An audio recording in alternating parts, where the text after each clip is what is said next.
Hi guys, this is Dawn from Creative Appliques. Welcome to my channel. Thank you so much for joining me here today. If you're a subscriber, welcome back.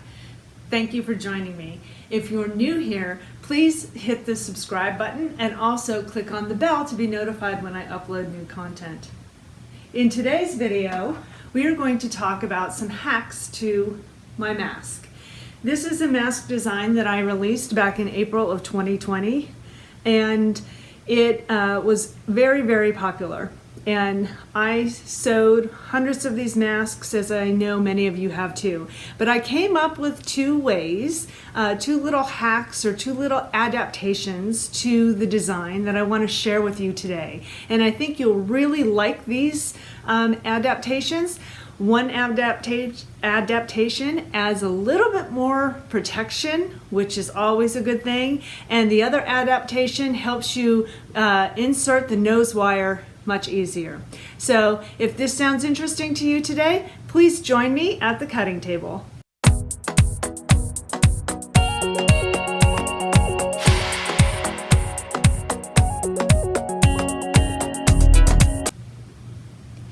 One other thing I wanted to mention is I recorded this video a few months back. So these are something that I think you'll find very helpful, and I wanted to share the information with you. Okay, so I'm going to make the medium mask. And for the medium mask, I need a piece. Piece A needs to be 8 inches high by 7 inches wide. And so since I'm going to make a double front layer of that, there are two things I can do. I can cut just the 7 inches wide by 8 inches like this, or I can take the piece and have it folded in half. So I think what I'm gonna do is, since I have it folded like this already, I'm just gonna take the 8 inches here and the 7 inches wide, and I'm going to just do the double layer like this, and then I will take the pieces and pleat them together.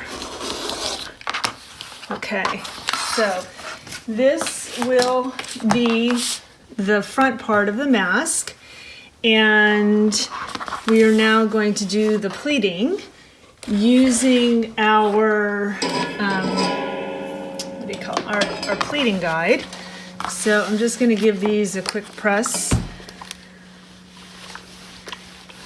just to get some of the wrinkles out for each piece here.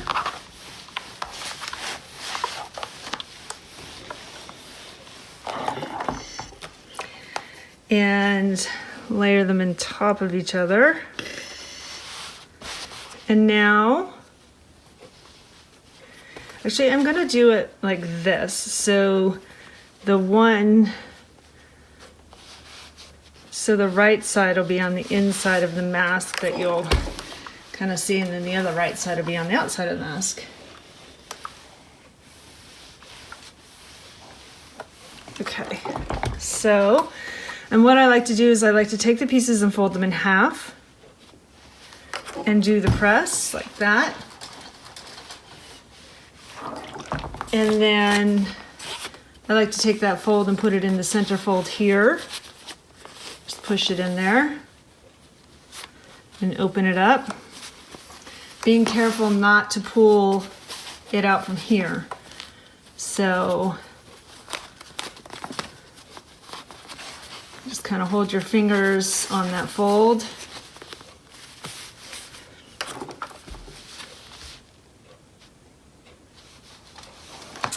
And now do the bottom piece there. So now this is going to give you that extra protection. So you're going to have two pieces of fabric for the front, and you'll place both of these down at the steps on the mask when you need them, and then go from there. But then this way, having the double layer gives you that extra added protection that they say helps keep you even more protected and safer. And that's what we want, right?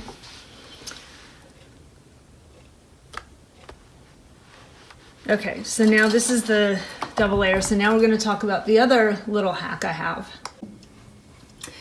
Okay, so with the pleated mask, the next step that sews is the buttonhole there for where you insert the nose wire. But the way it was originally designed, like this, with the fold here, and then you open it up and stitch the buttonhole on the wrong side of the inside of the fold. When you ended up turning the mask, the buttonhole is on the inside of the mask for the wire.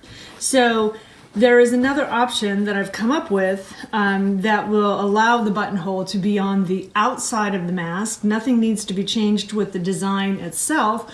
All you need to do is when you take piece, I think this is piece C.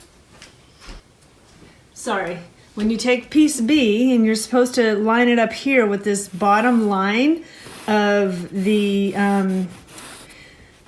fold is supposed to be on the bottom line, what you would do now is you would unfold it and line up the fold. So you would unfold it with the right side up, wrong side against the stabilizer, and you would take the fold, the crease you have right there, and just line it up with that line here. Okay, so this fold is going to be lined up with the line right there and tape it in place. And all you're going to do is you're going to center the piece right there, and then we're going to sew the buttonhole. So we're going to tape it down well out of the way of the stitching. And so the fold there is where on the bottom line right there, okay? And we will stitch the buttonhole. And then I'll show you what we're going to do next.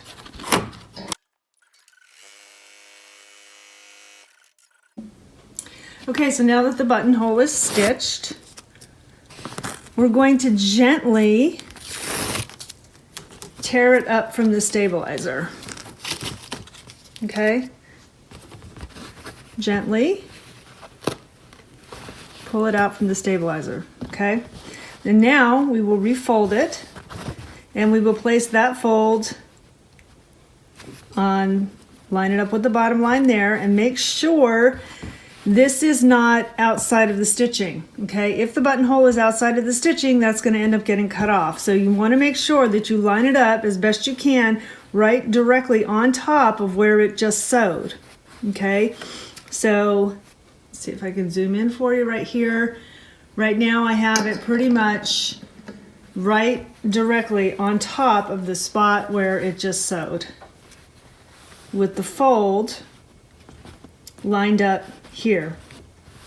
Okay, so this is piece B, and then we'll take piece C and line it up on the top line here.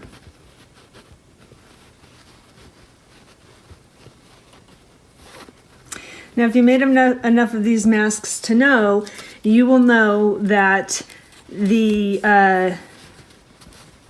you will understand now how this is going to be on the outside of the mask, closest to the face. Okay, and so that's the little hack. I'll show you when it's completed how it looks. Okay, so we've completed sewing the mask, and you can see now with this, the way we sewed it, you have the buttonhole on the outside of it.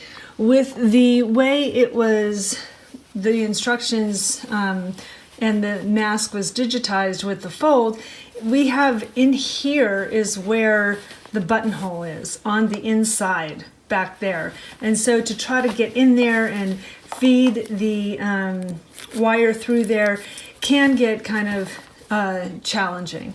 So with this method, you now have the buttonhole on the outside and you can slide the wire right in like that. Okay, and now you can see too in here, since we used the double layer of fabric, we have almost 3 layers of protection. And then if you want to add, you know, a filter in there, you can as well. So I hope these 2 little tidbits of information were helpful and that you find value in them. If you find my content helpful and you enjoyed this video, please give me a thumbs up and subscribe to my channel. I would greatly appreciate it. And also when you subscribe, hit the bell so that you are notified when I upload new videos. Thanks so much for watching today, guys. Until next time, make your life creative.